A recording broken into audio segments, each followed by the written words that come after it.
avec une politique, etc., mais quand même avec à leur tête quelqu'un pour les diriger. Mais le plus important, peut-être, à votre avis, par quoi on devrait commencer pour garantir la stabilité de ce pays? Par la Constitution.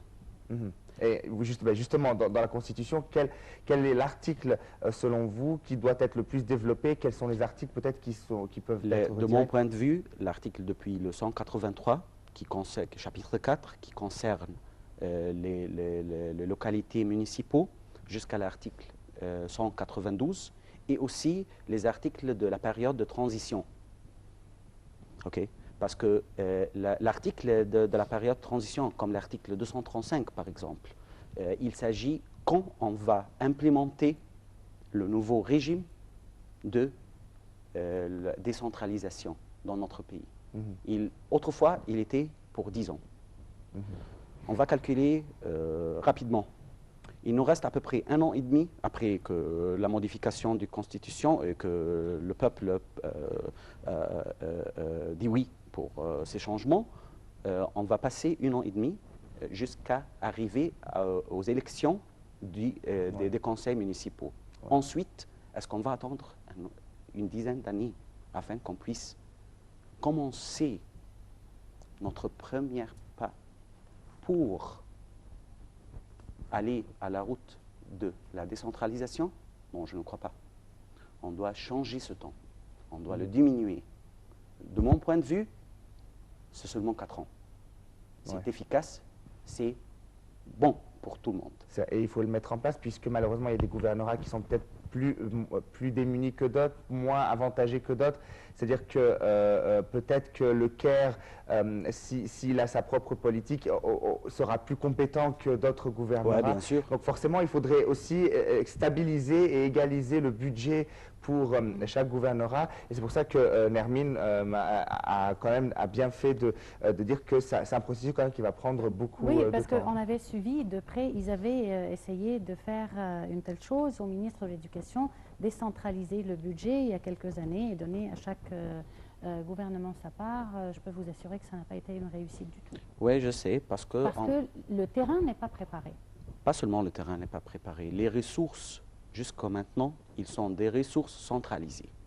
On doit changer, d'après la Constitution, on doit changer notre point de vue concernant la distribution des ressources. Et la mentalité de les gérer aussi. Parce que malheureusement, il y a peut-être des gens, il y a des gens qui profitent, il y a des gens qui font ça mal à leur propre intérêt. Donc il faudrait peut-être former ces gens qui vont amener à la décentralisation. C'est pas quelque chose qui se fera du jour au lendemain, je sais pas. Et surtout, les conditions de vie des citoyens, leur salaire, comment est-ce qu'ils vivent, et je veux dire, tout ça, ça peut encourager la corruption. Il y a des changements que le ministre des Travaux a essayé de faire les derniers jours, je crois que, et il y a des autres, il y a beaucoup de progrès qui vont se passer dans les semaines prochaines concernant la loi du travail, concernant les salaires, concernant le budget, etc.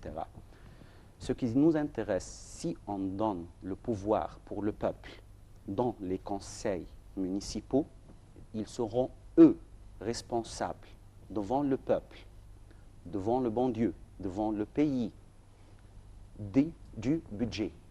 C'est eux qui vont donner et c'est eux qui vont égaliser et rétablir les processus et les procédures qui se trouvent dans les localités municipaux. C'est-à-dire que vous voulez que le gouverneur distribue le budget ça se passe maintenant aux conseils municipaux, aux différents conseils municipaux. Et ça se passe pour le moment. Mais la prise de décision, elle revient à qui?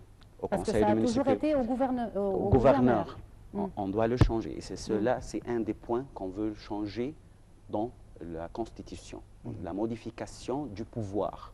Le pouvoir doit être entre les mains du Conseil, pas entre les mains du gouverneur. Excuse-moi juste un point là, comment est-ce qu'ils vont être choisis?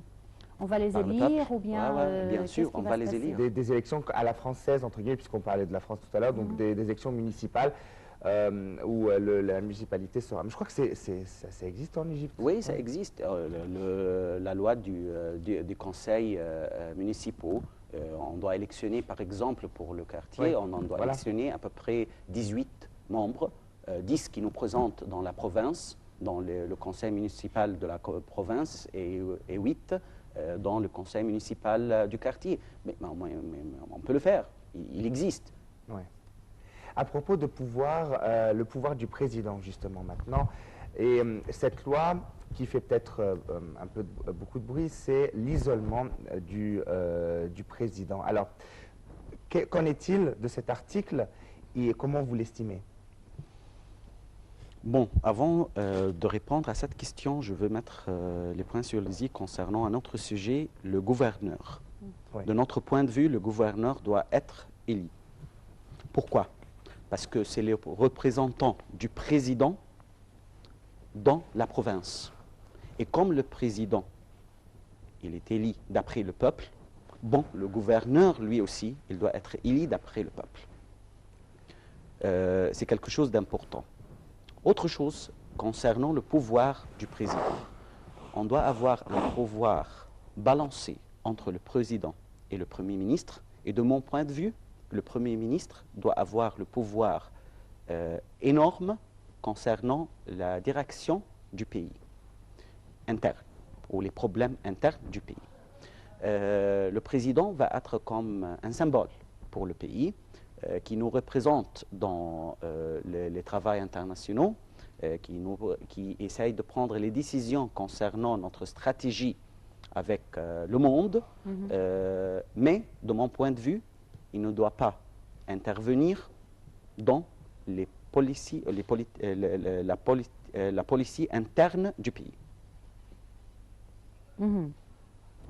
Bon, juste un dernier point, on nous demande de finir, mais je voudrais quand même vous poser la question et veuillez me répondre rapidement. Maintenant, vous avez tout à l'heure dit, on dira oui ou non pour la Constitution.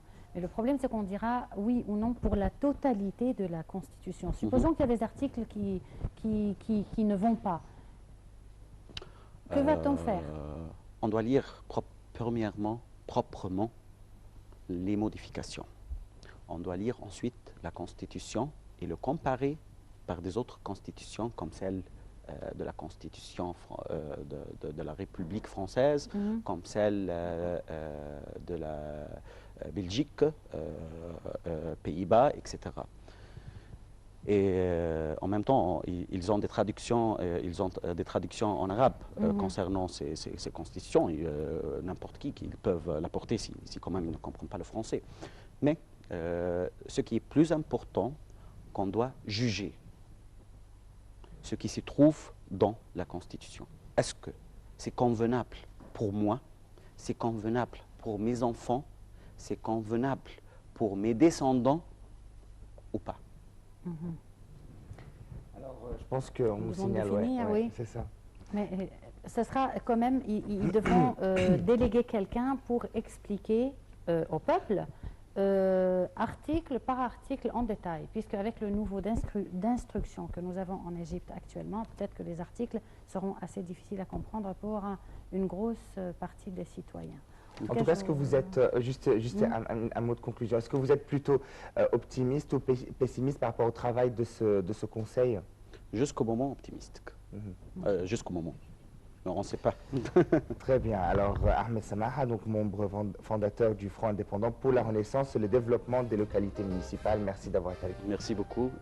Merci. Je vous remercie également et je remercie Ahmed et je vous remercie de nous avoir Nermine. suivis. On se retrouve donc demain à la même heure avec une nouvelle édition de Bonjour l'Égypte et une nouvelle équipe. Au revoir.